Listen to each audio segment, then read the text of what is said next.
الحمد لله نحمده ونستعينه ونستغفره ونؤمن به ونتوكل عليه ونعوذ بالله من شرور أنفسنا ومن سيئات أعمالنا ومن يهده الله فلا مضل له ومن يضلله فلا هادي له وأشهد أن لا إله إلا الله وأشهد أن محمدا عبده ورسوله أرسله الله بالحق بشيرا ونذيرا أما بعد فإن خير الحديث كتاب الله وخير الهدي هدي محمد صلى الله عليه وسلم وشر الأمور محدثاتها وكل محدثة بدعة وكل بدعة ضلالة وكل ضلالة في النار. أعوذ بالله من الشيطان الرجيم. بسم الله الرحمن الرحيم. فلولا نفر من كل فرقة منهم طائفة ليتفقهوا في الدين ولينذروا قومهم إذا رجعوا إليهم لعلهم يحذرون. আলহামদুলিল্লাহ, সমস্ত প্রশংসা সমস্ত গুণগান সেই মহান রব্বুল আলামিনের নিমিত্তে, যে মহান রব্বুল আলামিন আমাদেরকে আজকে জুমআর দিন বসে কোরআন এবং সহিহ সুন্নাহ মোতাবেক কিছু আলোচনা শ্রবণ করার শোনার তৌফিক দান করলেন। সেই মহান রব্বুল আলামিনের শুকরিয়ার্থে আমরা বলি আলহামদুলিল্লাহ। তৎসহিত দরুদ এবং সালাম পাঠ করি আমাদের প্রিয় হাবিব সাইয়্যিদুল আম্বিয়া সাইয়্যিদুল হারামাইন মুহাম্মদ সাল্লাল্লাহু আলাইহি ওয়াসাল্লামের প্রতি, বলি সাল্লাল্লাহু আলাইহি ওয়াসাল্লাম। আজকে আমার সামনে উপস্থিত সম্মানিত মুসল্লিবৃন্দ এবং পর্দার আড়ালে মা ও বোনেরা, আজকে আমি আপনাদের সামনে যে বিষয়কে কেন্দ্র করে আলোচনা করব সেটি হচ্ছে আহাম্মিয়াতু তাআল্লুমিদ দ্বীন ওয়া ফাদলুহু ফি দাওইল কিতাব ওয়াস সুন্নাহ। অর্থাৎ ইসলামিক শিক্ষার গুরুত্ব, দ্বীনি জ্ঞান অর্জনের গুরুত্ব এবং এর মর্যাদা ফজিলত প্রসঙ্গে কোরআন সুন্নাহর আলোকে সংক্ষিপ্ত পরিসরে আলোকপাত করার চেষ্টা করব। আমা তৌফিকি ইল্লা বিল্লাহ, আলাইহি তাওয়াক্কালতু ওয়া ইলাইহি উনীব। আমরা সকলে জানি, আমরা মুসলিম, আমাদের সকলের উপর ইসলামিক জ্ঞান, দ্বীনি জ্ঞান অর্জন করা ফরজ। দ্বীনি জ্ঞান অর্জন করতে হবে, যেখানে দ্বীন সংশ্লিষ্ট আলোচনা হয় সেই সমস্ত জায়গায় বসতে হবে, যাওয়ার চেষ্টা করতে হবে। যেখানেই জ্ঞান রয়েছে ইসলামিক জ্ঞান, যেখানেই কোরআন সুন্নাহর জ্ঞান, সেই জ্ঞান আপনাকে আমাকে আহরণ করার চেষ্টা করতে হবে। কারণ লাম ইউরাগিবুল কোরআনুল কারীম আল মুসলিমিন ফিল ইস্তিজাদাতি মিন শাইইন সিওয়া মিনাল ইলম। পবিত্র কোরআনুল কারীমে এমন কোন বিষয়ে বলা হয়নি যে তোমরা বেশি বেশি অর্জন করো একমাত্র ইলম ছাড়া। ইলমের কথা বলা হয়েছে যে তোমরা বেশি বেশি ইলম অর্জন করো, বিশেষ করে ইলম পাওয়ার জন্য আল্লাহর কাছে দোয়া করো। যেমন আল্লাহ সুবহানাহু ওয়া তাআলা পবিত্র কোরআনুল কারীমে সূরাতুত তাহা এর 114 নম্বর আয়াতে বলেছেন, আকুর রব্বি জিদনি ইলমা, যেটা আমরা প্রায়ই বলে থাকি। হে নবী, আপনি বলে দিন মানুষকে, মানুষরা বলুক রব্বি জিদনি ইলমা, এ আমার রব, আপনি আমার ইলম বৃদ্ধি করুন। এই যে দেখেন, এই বিষয়ে ইলম যেন আমাদের বেশি হয়, আমরা যেন ইসলামিক জ্ঞান শিক্ষা অর্জন করতে পারি, এই ব্যাপারেই পবিত্র কোরআনুল কারীমে দ্বারহীন কণ্ঠে ঘোষণা করা হয়েছে। অন্য দ্বিতীয় ব্যাপারে বলা হয়নি যেটা বেশি বেশি এটা অর্জন করো, ওটা অর্জন করো। একমাত্র ইলমুদ্দিন, দ্বীনি জ্ঞান অর্জন করার ব্যাপারে আমাদেরকে উৎসাহিত করা হয়েছে। তাই আসুন আমরা কোরআন সুন্নাহর আলোকে কোরআন সুন্নাহ সংশ্লিষ্ট যে জ্ঞানগুলো রয়েছে সেগুলো আমরা অর্জন করার চেষ্টা করব। আল্লাহ আমাদের সকলকে ইলমুদ্দিন অর্জন করার তৌফিক দান করুক, বলি আল্লাহুম্মা আমিন। আল্লাহ সুবহানাহু ওয়া তাআলা আমাদেরকে দ্বীনের জ্ঞান অর্জন করার জন্য অনেক জায়গায় উৎসাহিত করেছেন। বিশেষ করে আল্লাহ রাব্বুল আলামিন পবিত্র কোরআনুল কারীমের সূরা তাওবার 122 নম্বর আয়াতে আল্লাহ বললেন, ফালাউলা নাফারা মিন কুল্লি ফিরকাতিন মিনহুম তাইফা। আল্লাহ বললেন, বড় দল থেকে কেন একটা দল বের হয় না, এই উদ্দেশ্যে যে ইয়াতাফাক্কাহু ফিদ্দীন, তারা দ্বীনি জ্ঞান অর্জন করবে। আমাদের মধ্যে অনেকেই রয়েছেন, অনেকের মধ্যে কিছু লোক যেন অবশ্যই দ্বীনি জ্ঞান অর্জন করে। সবাই যদি গা ছেড়ে দিয়ে আমরা দ্বীনি জ্ঞান অর্জন না করি, তাহলে এক সময় দেখা যাবে আমরা মূর্খ হয়ে যাব, দ্বীনি জ্ঞান শূন্য হয়ে যাব।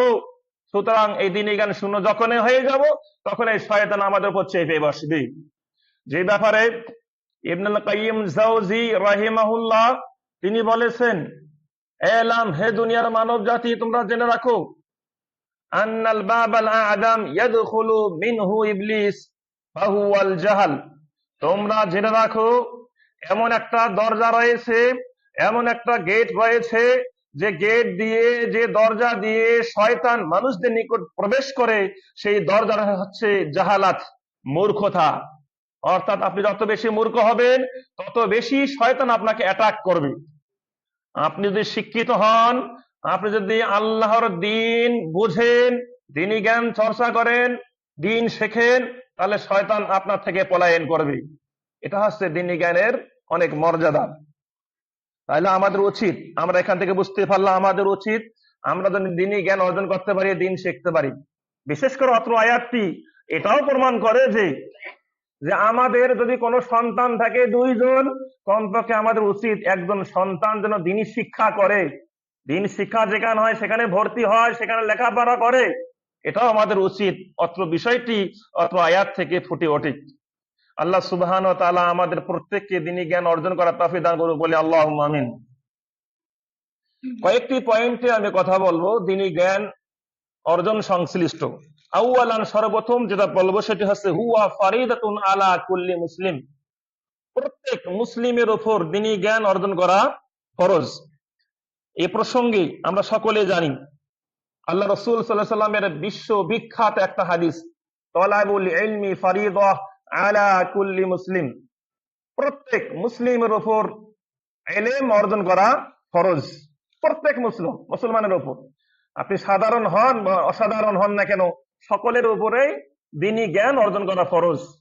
কারণ যদি দ্বীনি জ্ঞান আপনি অর্জন করতে পারেন, এই দ্বীনি জ্ঞান অর্জনের মাধ্যমে বিহি ইয়ারিফুল আবদু রাব্বাহু, এর মাধ্যমে একজন বান্দা তার রবকে চিনতে পারবে।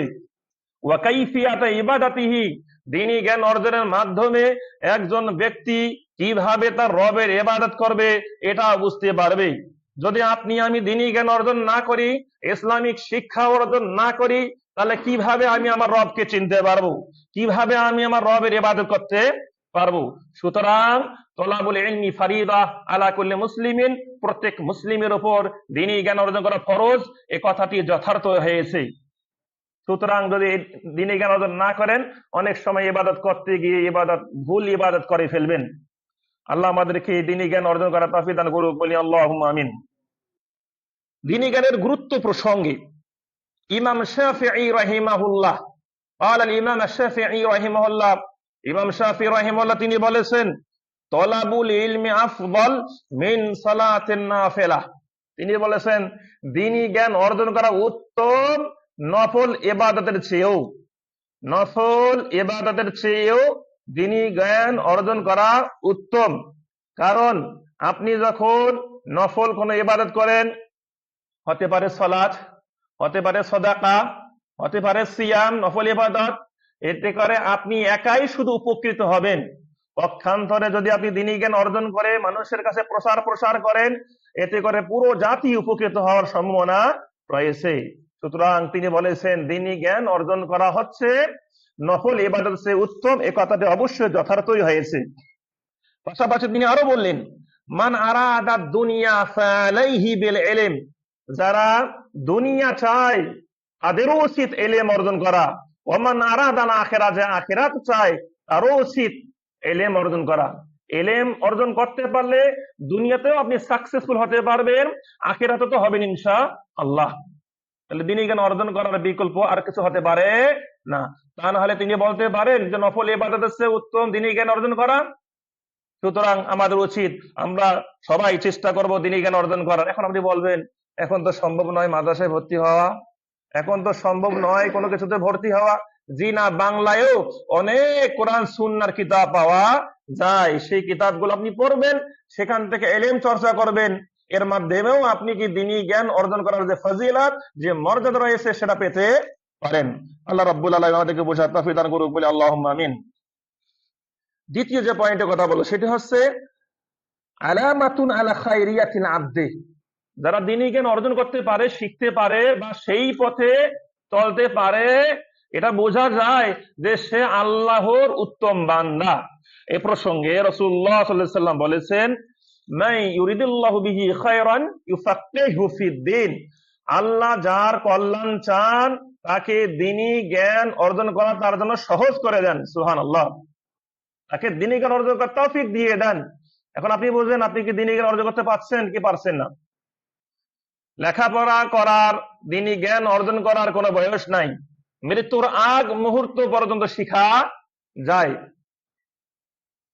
শেখ, বিখ্যাত একজন শেখ, মদিনা ইউনিভার্সিটির প্রফেসর, ওনাকে জিজ্ঞেস করা হয়েছিল, উনি মদিনার বিখ্যাত আলেম, ওনাকে জিজ্ঞেস করা হয়েছিল যে শেখ আমি তো বয়স্ক হয়ে গেছি, আমার তো প্রায় 40-50 বছর হয়ে গেছে, আমি কি পবিত্র কোরআন মুখস্থ করতে পারবো? আমি কি পবিত্র কোরআন মুখস্থ করতে পারবো? তখন তিনি বললেন যে দেখো, আমার যখন বয়স 50 বছর বয়সে আমি নিজেই কোরআন হাফেজ হয়েছি। সুবহানাল্লাহ।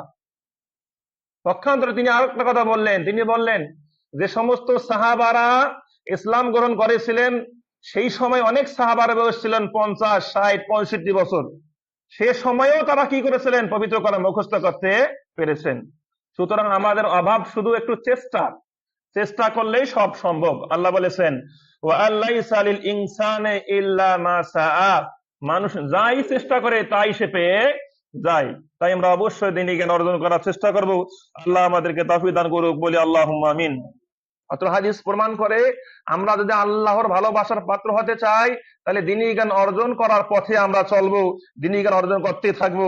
আল্লাহ আমাদের সকলকে কবুল করুক বলি আল্লাহুম্মা আমিন।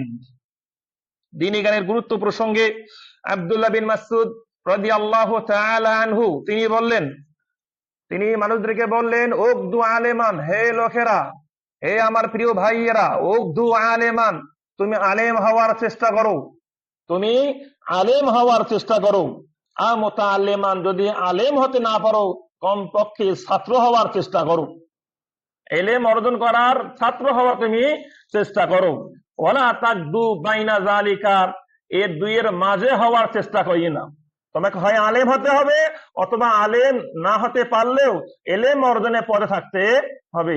আলেমও হব না এবং ইলম অর্জন করার চেষ্টাও করব না, বসে থাকবো, মূর্খতার পথ গ্রহণ করব, এমনটা হলে চলবে না। যে কোনো একটা পথ গ্রহণ করতে হবে, হয় আলেম হওয়ার চেষ্টা করব নতুবা ছাত্র হওয়ার কি চেষ্টা করব। কারণ তিনি বলেন ফাইনাল মালাইকাতা লা তাদাউ আবনিহাতাহা রিদাল লিতালিবিল ইলম, কারণ ফেরেশতা মণ্ডলী যারা তালিবুল ইলম থাকেন, ছাত্র থাকেন, তাদের পায়ের নিচে রহমতের পাখা বিছিয়ে দেন। সুবহানাল্লাহ। আপনি একটা বই নিলেন, কোরআন হাদিসের বই নিয়ে পড়তেছেন, গবেষণা করতেছেন, যতক্ষণ পড়বেন ততক্ষণ আপনার পায়ের নিচে ফেরেশতারা রহমতের পাখা বিছিয়ে দিয়েছেন। এটা রাসূলের কথা, না আপনার আমার কথা কি নয়। রাসূলের কথার মধ্যে বিন্দু পরিমাণ ভুল থাকতে পারে না এবং সন্দেহ করার কোনো অবকাশ থাকতে পারে না। তাই আসুন আমরা ইলম অর্জন করার পথ গ্রহণ করি। আল্লাহ আমাদেরকে বোঝার তৌফিক দান করুক বলি আল্লাহুম্মা আমিন। তৃতীয় যে পয়েন্টে কথা বলো সেটি হচ্ছে সাবাবুল লিরাফআতিশ শানি ওয়াল কদরি। যারা দ্বীনি জ্ঞান অর্জন করতে পারে, আলেম হতে পারে, ইলমের পথে থাকতে পারে, ইসলামিক শিক্ষা গ্রহণের পথে থাকতে পারে, আল্লাহ সুবহানাহু ওয়া তাআলা তাদের শান, শওকত, মর্যাদা বৃদ্ধি করে দেন। এই প্রসঙ্গে আল্লাহ রাব্বুল আলামিন বলেছেন সূরাতুল মুজাদালার 11 আয়াতে, ইয়ারফাইল্লাহুল্লাযিনা আমানু মিনকুম ওয়াল্লাযিনা উতুল ইলমা দারাজাত। আল্লাহ বলেছেন তোমাদের মধ্যে যারা ঈমানদার তারা এবং যাদেরকে ইলম দেওয়া হয়েছে, যারা আলেম, যারা ইলমের পথে রয়েছে, তাদের মর্যাদা আল্লাহ বৃদ্ধি করে দেন। সুবহানাল্লাহ। আপনি আল্লাহর কাছে মর্যাদা চান, তাহলে অবশ্যই আপনাকে আমাকে দ্বীনি জ্ঞান অর্জন করতে হবে, ইসলামিক শিক্ষা গ্রহণ করতে হবে, এর বিকল্প কোনো পথ নেই। ইমাম আহমদ বিন হাম্বল রাহিমাহুল্লাহ দ্বীনি জ্ঞান অর্জনের গুরুত্ব প্রসঙ্গে তিনি বলতে গিয়ে বললেন, আল ইলমু লা ইয়াদিলুহু শাইউন লিমান সাহহাত নিয়াতুহু। তিনি বললেন, আল ইলমু লা ইয়াদিলুহু শাইউন, ইলমের পথ, ইলম অর্জনের পথ, ইসলামিক শিক্ষা গ্রহণের পথ, এটা এমন একটি পথ, এই পথের সমতুল্য কোনো পথ হতে পারে না। কখন? যখন তার নিয়াত ঠিক থাকবে। কি ঠিক থাকবে? তার নিয়াত হতে হবে আমি ইলম অর্জন করব একমাত্র আল্লাহর সন্তুষ্টির লক্ষ্যে, আল্লাহর সন্তুষ্টির লক্ষ্যে ইলম অর্জন করব। ইলম অর্জন করব এই লক্ষ্যে যে আমার মধ্যে যে মূর্খতা রয়েছে, জাহালাত রয়েছে, আমার মধ্য থেকে জাহালাত দূর করব, সমাজের মধ্য থেকে জাহালাত দূর করব, এই উদ্দেশ্যে আপনাকে আমাকে ইলম অর্জন করতে হবে। যদি করতে পারি তাহলে এই পথের মতো আর অন্য কোনো পথ হতে পারে না। আল্লাহ রাব্বুল আলামিন আপনাকে আমাকে সেই পথে চলার তৌফিক দান করুক বলে আল্লাহুম্মা আমিন। আমাদের মাঝে অনেক ভাই এখন পর্যন্ত এমন রয়েছেন যে তারা এখন পর্যন্ত আল্লাহর সম্মানিত যে গ্রন্থ রয়েছে আল কোরআনুল কারীম, এই কোরআনটুকু পড়তে পারে না। এর চেয়ে নির্লজ্জতার কথা আর কি হতে পারে? একজন মুসলিম আর মুসলিম কোরআন পড়তে পারবে না, কোরআন আল্লাহ কি বলেছেন এটা বুঝতে পারবে না, এটা জানার চেষ্টা করবে না, এটা হতেই পারে না, এটা হতেই পারে না। অবশ্যই একজন মুসলিম এট এনি কস্ট, যে করে হোক না কেন, তাকে কোরআন শিখতেই হবে, কোরআন শিখতে হবে। এখন বলবেন আবার 60 বয়স, যে হ্যাঁ এই বয়সেও কোরআন কি শেখা কি সম্ভব? শুধু ইচ্ছার অভাব। আপনি যদি কোরআন শিখতে শিখতে পারতেছে না, জবান ভারী হয়ে গেছে, চেষ্টা আছে, কোরআন শিখার চেষ্টা করতেছেন, এই অবস্থায় যদি আপনি মারা যান, আপনি তারপরে কিন্তু আল্লাহর পথে মারা গেলেন। সুবহানাল্লাহ। সুতরাং আপনাকে আমাকে অবশ্যই কোরআন সুন্নাহ জ্ঞান ইলম অর্জনের পথেই থাকতে হবে। এই পথে যেন আমাদের মৃত্যু হয় এটাও আল্লাহর কাছে কামনা করতে হবে। আল্লাহ রাব্বুল আলামিন আপনাকে আমাকে কোরআন সুন্নাহর জ্ঞান অর্জন করার তৌফিক দান করুক বলে আল্লাহুম্মা আমিন। পাশাপাশি আরেকটি পয়েন্ট, সেটি হচ্ছে এই কোরআন সুন্নাহর জ্ঞান ইসলামিক শিক্ষা অর্জন, এটা এমন একটি মর্যাদাপূর্ণ পথ, এমন একটি মর্যাদাপূর্ণ দিক বা আমল যার মাধ্যমে আমাদের জন্য জান্নাতের পথ সহজ হয়ে যায়। এ প্রসঙ্গে আল্লাহ রাসূল সাল্লাল্লাহু আলাইহি ওয়াসাল্লামের বিশ্ববিখ্যাত হাদিস, তিনি বলেছেন, মান সালাকা তরিকান, মান সালাকা তরিকান, যারা এমন কোন পথ চললো, যারা এমন কোন পথ চললো, ইয়ালতামিসু ফি ইলমান, যে পথে সে ইলম তালাশ করতেছে, কোথায় ইলম, এই জ্ঞানটা কোথায় রয়েছে, ওই হাদিসটা কোথায় পাওয়া যাবে, ওই তথ্যটা কোথায় পাওয়া যাবে, এমন কোন পথ যে ব্যক্তি অন্বেষণ করলো, আল্লাহ রাসূল বলতেছেন, সাহালাল্লাহু বিহি তরিকান ইলাল জান্নাহ, এই পথ চলার মাধ্যমে আল্লাহ তার জন্য জান্নাতের পথকে সহজ করে দেবেন। সুবহানাল্লাহ। এই হচ্ছে দ্বীনি জ্ঞান ইলমের ফজিলত, মর্যাদা, মহত্ব। আপনি আমি যদি দ্বীনি জ্ঞান অর্জন না করি, মূর্খ থাকি, তাহলে শয়তান আপনাকে আমাকে পেয়ে বসবে, আর আল্লাহর কাছেও মানুষের কাছেও আমরা সম্মানিত হতে পারবো না। কারণ আল্লাহ বলেছেন কুল হাল ইয়াস্তাবিল্লাযিনা ইয়ালামুনা ওয়াল্লাযিনা লা ইয়ালামুন, হে নবী আপনি মানুষদেরকে দ্বারবিহীন কণ্ঠে ঘোষণা করে দিয়ে দেন যে যারা জানে এবং যারা জানে না তারা কখনো সমান হতে পারে না। যারা জানে মানে শিক্ষিত, যারা জানে না মানে মূর্খ, এরা কখনো সমান হতে পারে না। যারা শিক্ষিত, যারা শিখতেছে, যারা শিখার পথে রয়েছে, আল্লাহ রাব্বুল আলামিন তাদের মর্যাদা বৃদ্ধি করে দেন, আর যারা মূর্খ তাদের মর্যাদা আল্লাহ বৃদ্ধি করে দেন না। আপনি দেখবেন আপনার গ্রামে, আপনার এলাকায় যে সম্মানিত রয়েছেন, যে শিক্ষিত রয়েছেন, যার কাছে দ্বীনি জ্ঞান রয়েছে, মানুষ যখন তখন সালাম দেয়, তখন তাকে রেসপেক্ট ভরা নিয়েই সালাম দেয়, হৃদয় ভরা নিয়ে সালাম দেয়, সম্মানার্থে তাকে সালাম দেয়। আর যার টাকা পয়সা আছে, যার পাওয়ার খাটায়, অমুক তমুক খাটিয়ে চলে, তাকে মানুষ সালাম দিলেও ভয়ে ভয়ে সালাম দেয়, তাকে সালাম না দিলে আমার না জানি কি ক্ষতি হয়ে যায়, এই জন্য তাকে সালাম দেয়। যে ব্যক্তি ইলম অর্জন করেছে, দ্বীনি পথে রয়েছে, তাকে যখন মানুষ সালাম দেয়, আসলেই কিন্তু সম্মানার্থে তাকে কি করে সালাম প্রদান করে। এটা হচ্ছে দ্বীনি জ্ঞানের মর্যাদা, দুনিয়াতেও এর সুফল কি পাওয়া যায়। তাই আসুন আমরা দ্বীনি জ্ঞান অর্জন করি, আল্লাহ আমাদেরকে বোঝার তৌফিক দান করুক বলি আল্লাহুম্মা আমিন। এই ব্যাপারে বিশ্ববিখ্যাত সাহাবী আলী বিন আবি তালিব রাদিয়াল্লাহু তাআলা আনহু, ইসলামের চতুর্থ খলিফা, তিনি বললেন, তিনি কুমাইল বিন জিয়াদ নামক এক ব্যক্তিকে বললেন, ইয়া কুমাইল, হে কুমাইল, আল ইলমু খায়রুন মিনাল ইলমি, আল ইলমু খায়রুন মিনাল মালি। কুমাইল, তুমি জেনে রাখো এলেমের মর্যাদা, এলেমটা হচ্ছে টাকা পয়সা সম্পদের চেয়ে উত্তম। এলেম হচ্ছে টাকা পয়সা সম্পদের চেয়ে উত্তম। আল ইলমু ইয়াহরুসুকা, এলেম তোমাকে পাহারা দেবে, এলেম তোমাকে পাহারা দেবে। ওয়াংতা তাহারুসুল মাল, আর তুমি পাহারা দাও মালকে। তুমি পাহারা দিচ্ছ মালকে, কিন্তু এলেম তোমাকেই পাহারা দেবে। টাকা পয়সা ছিনিয়ে নেওয়া যায়, বিদ্যা ছিনিয়ে নেওয়া যায় না। এটাই হচ্ছে এলিমের মর্যাদা, এটাই হচ্ছে এলিমের কি গুরুত্ব। তিনি আরো বললেন, ওয়াল ইলমু যাকিন আলাল আমালে, এলেম যখন মানুষকে, যতক্ষণ মানুষকে বিলাবেন, এলেমের প্রসার প্রসার যতক্ষণ করবেন, ততক্ষণ এলেম শানিত হবে, এলেম চাঙ্গা হবে। এলেম শেষ হয়ে যায় না, কিন্তু টাকা পয়সা একসময় কি হয়ে যায়, শেষ হয়ে যায়। দান সদকা করলে, অমুক তমুক করলে শেষ হয়ে কি যায়। তাই আপনি আমি অবশ্যই এলেম অর্জন করার চেষ্টা করব, যেটা শিখবো, যেটা জানবো, সেটা মানুষকে জানানোরও চেষ্টা করব। কারণ আল্লাহ রসুল বলেছেন, বাল্লিগু আন্নি ওয়ালাউ আয়া, তোমরা আমার পক্ষ থেকে একটা বাণী জানা থাকলেও কি করো, মানুষের কাছে পৌঁছে দাও। এলেমের এতটাই গুরুত্ব যে ইমাম বুখারী রাহিমাহুল্লাহ পবিত্র কুরআনুল কারীমের পরে যে গ্রন্থটির বেশি মর্যাদা, সেটি হচ্ছে বুখারী শরীফ।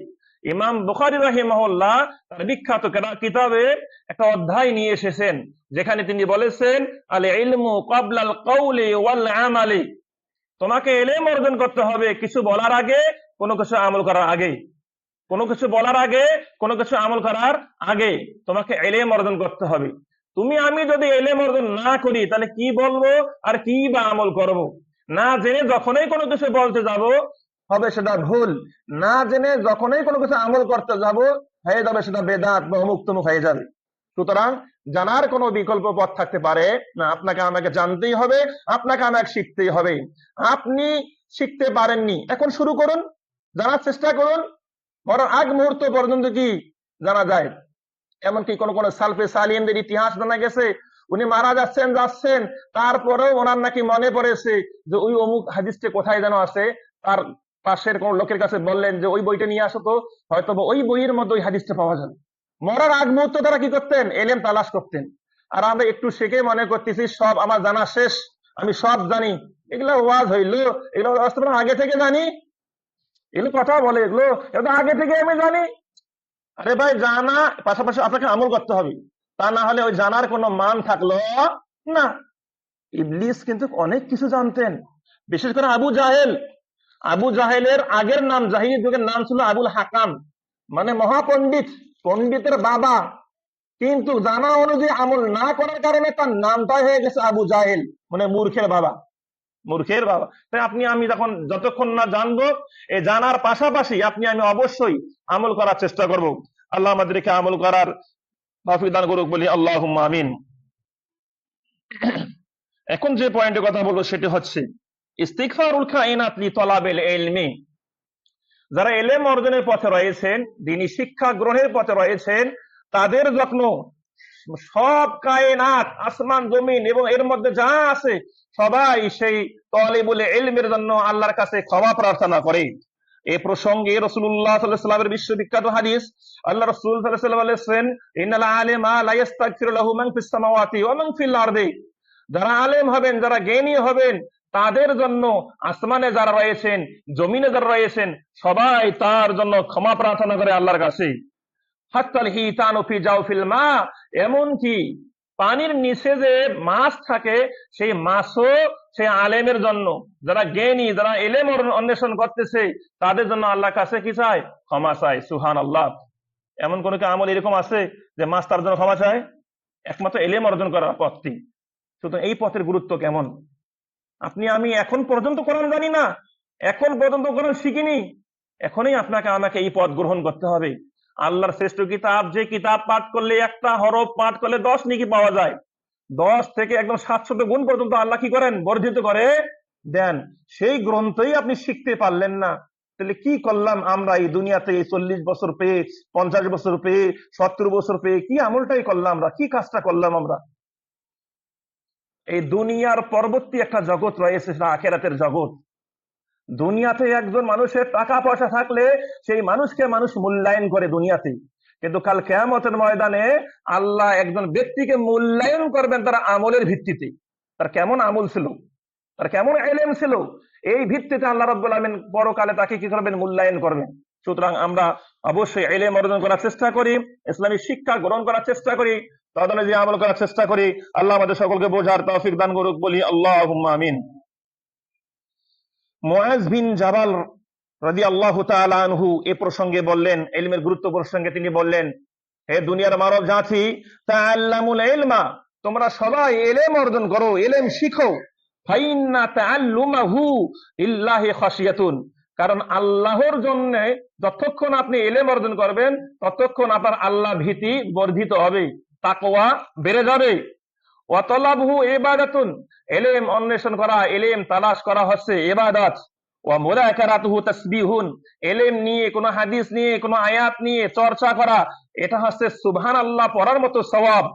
ওয়াল বাহথু আনহু জিহাদুন, কোন ইলম নিয়ে গবেষণা করা, একটা জিনিস বুঝতেছি না সেটা বোঝার জন্য কোরআন ঘাটা, হাদিস ঘাটা, অমুক তমুক ঘাটা, চেষ্টা করা, গবেষণা করা, এটা হচ্ছে জিহাদ সমতুল্য সওয়াব। ওয়া তালিমুহু, এবং এই ইলম এমন কাউকে শিক্ষা দেওয়া যে সেই ব্যক্তিটা জানেই না, মূর্খ, এমন মূর্খ ব্যক্তিকে কোনো কিছু শিক্ষা দেওয়া, এটা হচ্ছে সদাকা করার মতো সমতুল্য সওয়াব। সুবহানাল্লাহ। এই হচ্ছে ইলম, অনেক গুণে গুণান্বিত একটা ফজিলতপূর্ণ আমল হচ্ছে ইলম অর্জন করা, জ্ঞান অর্জন করা। তাই আসুন আমরা এই পথে চলি, এই পথে থেকেই যেন আমাদের মৃত্যু হয়, আল্লাহ কবুল করুক, বলি আল্লাহুম্মা আমিন। এরপর সপ্তম পয়েন্টে যেটা কথা বলবো সেটা হচ্ছে নাইলু মিরাসিন নবুওয়াহ। আপনি যদি মিরাস পেতে চান, আমরা তো দুনিয়াতে আমার বাবার মিরাস পেতে চাই, মায়ের মিরাস পেতে চাই, পাওয়ার জন্য অনেক কিছুই না আমরা করে ফেলি। তো আপনি আমি যদি নবীর মিরাস পেতে চাই, তাহলে আপনার আমার উচিত হচ্ছে ইলম অর্জন করা, ইলম অর্জন করা। কারণ আল্লাহ রাসূল সাল্লাল্লাহু আলাইহি ওয়াসাল্লাম বলেছেন, আল আমবিয়াউ লাম ইওয়ারিসু দিনারান ওয়ালা দিরহামান, নবী রাসূলগণ তারা দিনার, দিরহাম, টাকা পয়সা ওয়ারিস সূত্রে রেখে যাননি। ইন্নামা ওয়ারাসুল ইলমা, তারা ওয়ারিস সূত্রে যেটা রেখে গিয়েছেন সেটা হচ্ছে ইলম। ফামান আখাযাহু, যারা ইলম অর্জন করতে পারবে, আখাযা বিহাযযিন ওয়াফিরিন, সেজন্য বিশাল একটা সম্পদ অর্জন করতে পারলো। সুবহানাল্লাহ। আপনি আমি ইলম অর্জন করতে পারলে মানে নবীদের ওয়ারিস আমরা পেয়ে গেলাম। বাবা মার ওয়ারিসের চেয়ে নবীদের ওয়ারিস কি উত্তম নয়? অবশ্যই উত্তম। তারপরেও কেন আমরা এখান থেকে পিছপা রয়েছি? আমাকে যেমন দুনিয়াতে চলতে গিয়ে টাকা পয়সা দরকার আছে, ঠিক তেমনিভাবে চলতে গিয়ে ইলম অর্জনের দরকার কি রয়েছে। আখিরাতে মুক্তি পেতে হলেও কি ইলম অর্জনের দরকার রয়েছে। তাই আমরা আমাদের উপার্জন কাজকর্মের পাশাপাশি 2-1 ঘন্টা অবশ্যই ইলম অর্জনের কাজে আমরা কি করব, ব্যয় করার চেষ্টা করব। আল্লাহ রাব্বুল আলামিন আমাদেরকে বোঝার তৌফিক দান করুক, বলি আল্লাহুম্মা আমিন। সুফিয়ান সাউরি রাহিমাহুল্লাহ বললেন, মা মিন আমালিন আফদাল মিন তালাবিল ইলম ইযা সাহহাত নিয়াতুহু। সুফিয়ান সাউরি রাহিমাহুল্লাহ তিনি বললেন, ইলম অর্জনের চেয়ে উত্তম কোন পথ আর হতে পারে না যদি তার নিয়াত কি থাকে, ঠিক থাকে।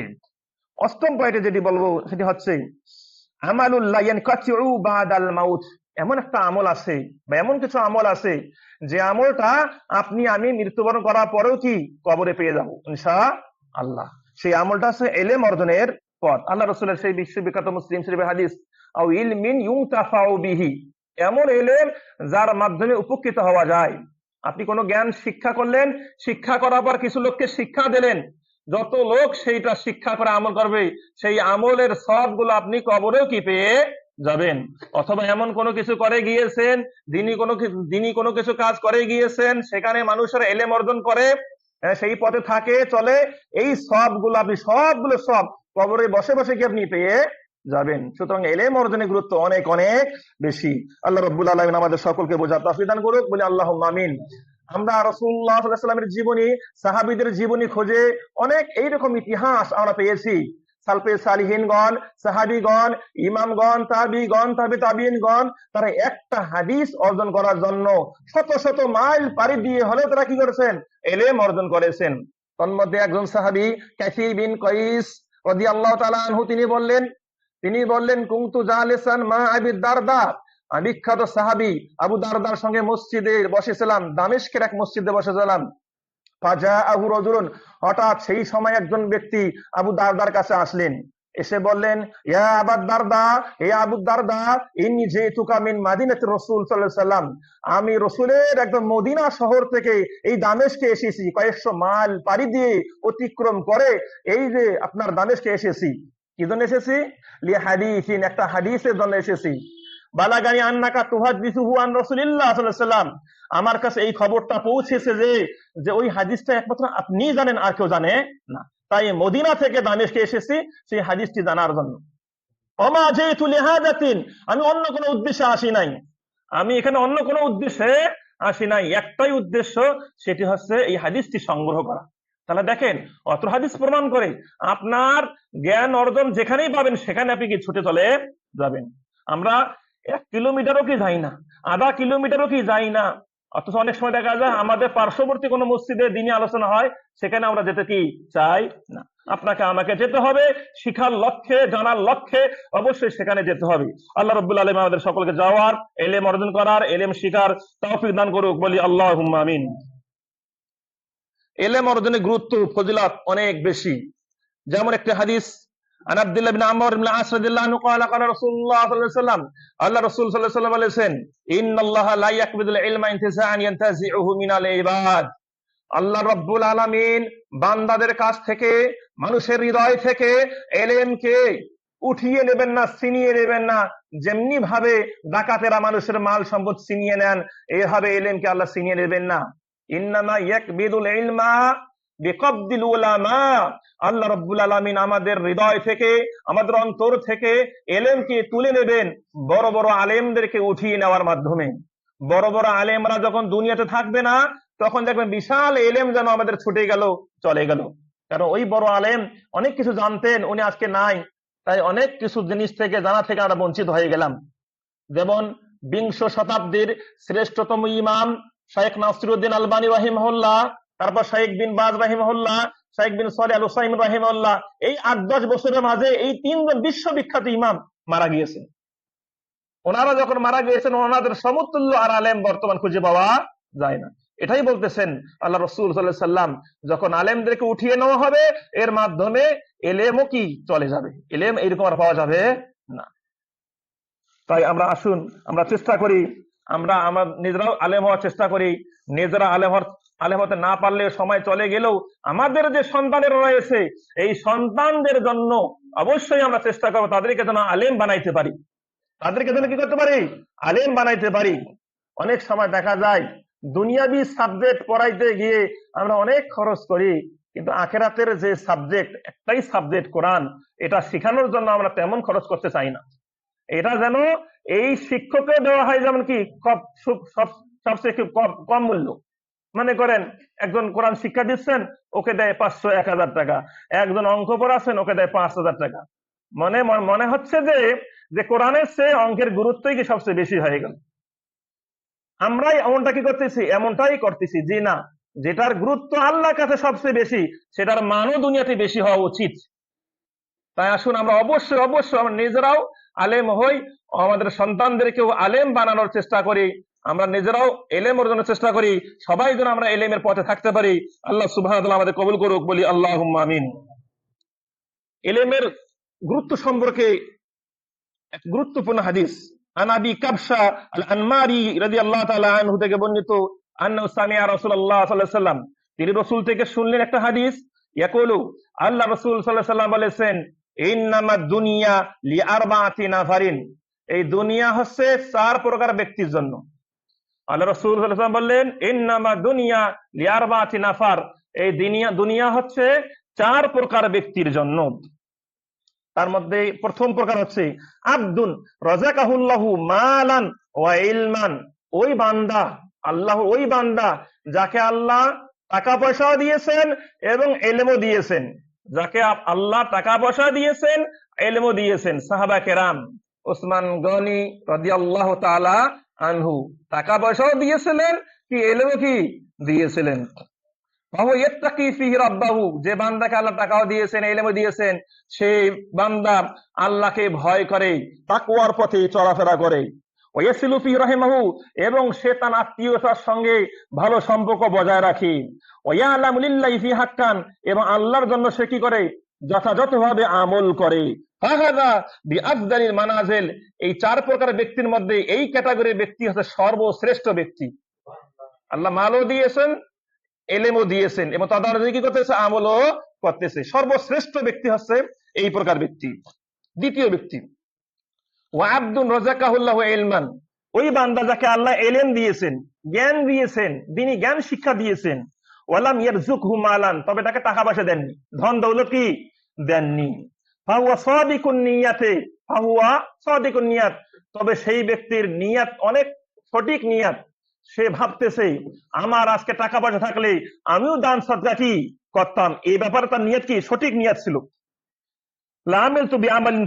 যদি টাকা পয়সা থাকতো তাহলে আমি অমুক অমুক দান করতাম, অমুক সাদা করতাম, অমুক কাজ করতাম। ফাহুয়া বিনিয়াতি, রাসূলুল্লাহ বলতেছেন তার নিয়ত গুণে সে সওয়াব পেয়ে যাবে। সুবহানাল্লাহ।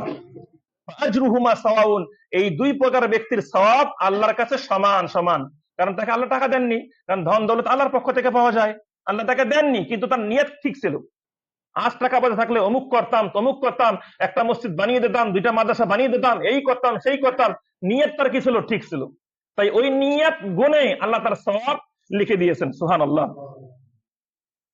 এরপর আরেকজন ব্যক্তি, তৃতীয় ব্যক্তি, ওয়াবদুন রাযাকাহুল্লাহু মালান ওয়ালাম ইয়ারযুকু ইলমান, ওই ব্যক্তি যাকে আল্লাহ টাকা পয়সা দিয়েছেন, ধন দৌলত দিয়েছেন, এলেম দেননি। টাকা পয়সা দিয়েছেন কিন্তু এলেম দেননি। ফাহুয়া ইয়াখবিতু ফি মালি বিগয়রি ইলমিন, তার এলেম না থাকার কারণে তার টাকা পয়সা দিয়ে সে অন্যায় পথে, খারাপ পথে সে কি করেছে, ব্যয় করেছে। লা ইয়াত্তাকি ফিহি রাব্বাহ, সে আল্লাহকে ভয় পায় নাই। ওয়ালা ইয়াসলু ফিহি রাহিমা, সে আত্মীয়তার সাথে সম্পর্ক বজায় রাখেনি। ওয়ালা ইয়ালামু লিল্লাহি হাক্কান, আল্লাহর জন্য কোনো আমলও করেনি। ফাহাদা বিআখবাসিল মানাজিল, সেই ব্যক্তি হচ্ছে সর্বনিকৃষ্ট ব্যক্তি, সর্বনিকৃষ্ট ব্যক্তি। ওয়াবদুন, চতুর্থ আরেকজন ব্যক্তি, লাম ইয়ারযুকহুল্লাহু মালান ওয়ালা ইলমান, যাকে আল্লাহ মালও দেননি, ইলমও দেননি। ফাওয়াকুলু, সেই ব্যক্তি বলতেছে লাউ আন্নালি মাল, যদি আমার মাল থাকতো তাহলে ওই ব্যক্তি যেমন কাজ করেছে, যে পথে ব্যয় করেছে, আমি সেই পথে ব্যয় করতাম। রাসূলুল্লাহ বলতেছেন এ হচ্ছে আগের ব্যক্তির মতো খারাপ ব্যক্তি।